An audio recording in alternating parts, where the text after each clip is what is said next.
The emergency room hummed with its usual chaos that Tuesday evening.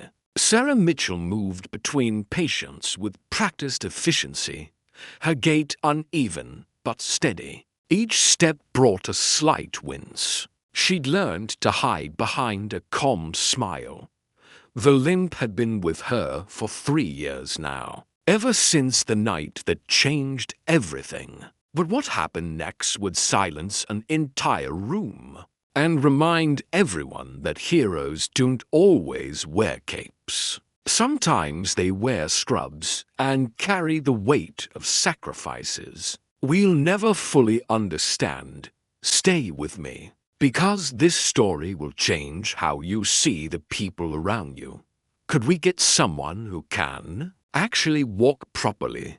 The voice cut through the noise. A man in an expensive suit stood near the intake desk, his face twisted in impatience. His teenage son sat beside him, cradling a sprained wrist. Seriously, how long does it take? We've been waiting 20 minutes. Sarah approached them, clipboard in hand.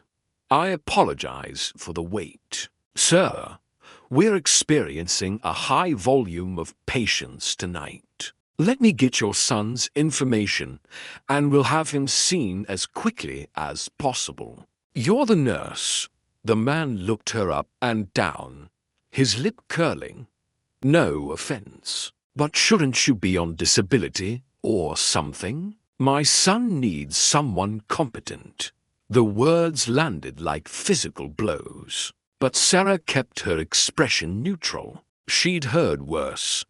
I assure you, sir, I'm fully qualified to provide excellent care. Now, if you'll just, Dad, stop, the teenager muttered, embarrassment coloring his cheeks. But the father was on a roll now, his voice rising. I'm just saying what everyone's thinking. Look at her. How is she supposed to help anyone when she can barely help herself? A few other people in the waiting room turned to watch, some nodding in agreement, others looking away uncomfortably. Sarah's hand tightened on her clipboard, but her voice remained steady. I understand your concern. However, physical ability doesn't determine someone's capacity to care for others. Now, let's focus on getting your son treated, the man scoffed, pulling out his phone.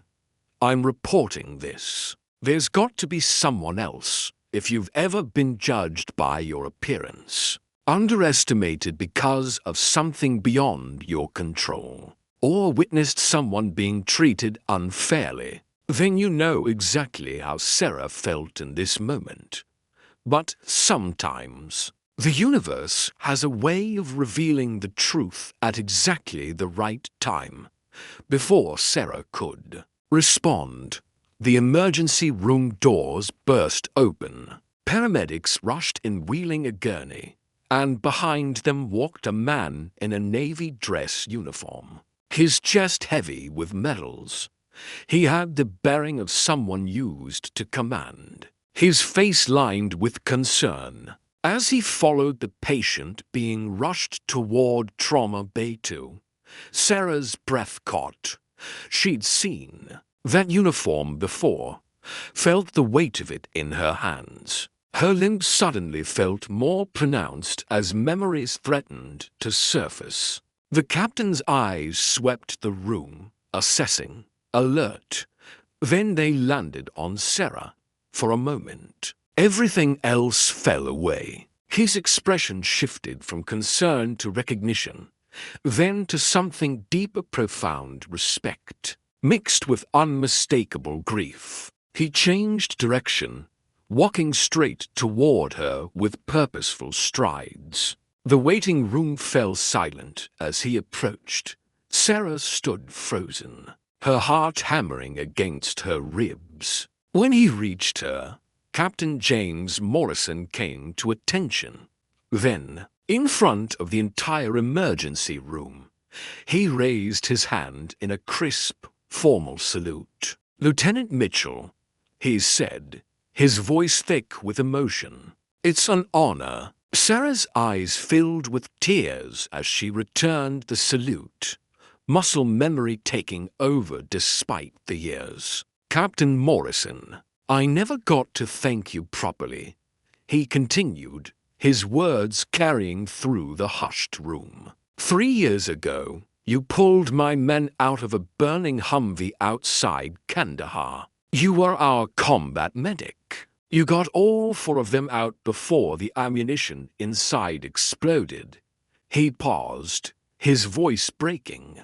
"The blast that shattered your leg should have killed you. Instead, you saved 4 lives that night."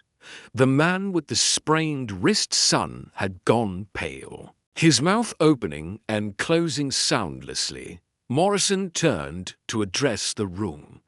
"This woman is a hero. She earned a Purple Heart and a Bronze Star with valor. She gave up her military career so my men could go home to their families." He looked back at Sarah, his eyes shining. "And now she's still serving, still saving lives, still showing more courage in one day than most people show in a lifetime." Sarah wiped her eyes, overwhelmed. "They were my brothers, sir. Anyone would have done the same."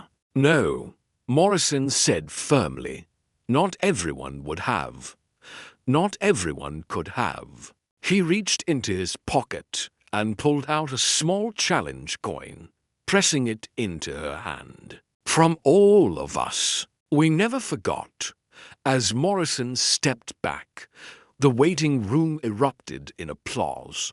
The manhood. The complaining stood abruptly, his face flushed with shame, and quietly left with his son. Sarah looked down at the coin in her palm, then up at the faces around her patients, colleagues, strangers all seeing her now, really seeing her.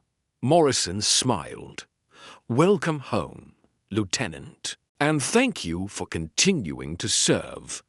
In that moment, Sarah felt the weight she'd carried for 3 years begin to lift. Her limp would always be there, a reminder of that night. But it was also proof of what she'd endured, what she'd sacrificed, and what she continued to give every single day.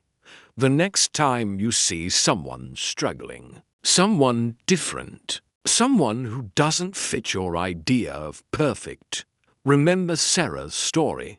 Remember that every person carries battles you know nothing about, scars that tell stories of incredible courage. Take a moment today to show kindness to someone who might need it. Share this story if it touched your heart, because somewhere out there, someone needs to hear that their sacrifices matter, that their struggles don't define their worth, and that true heroes walk among us every single day.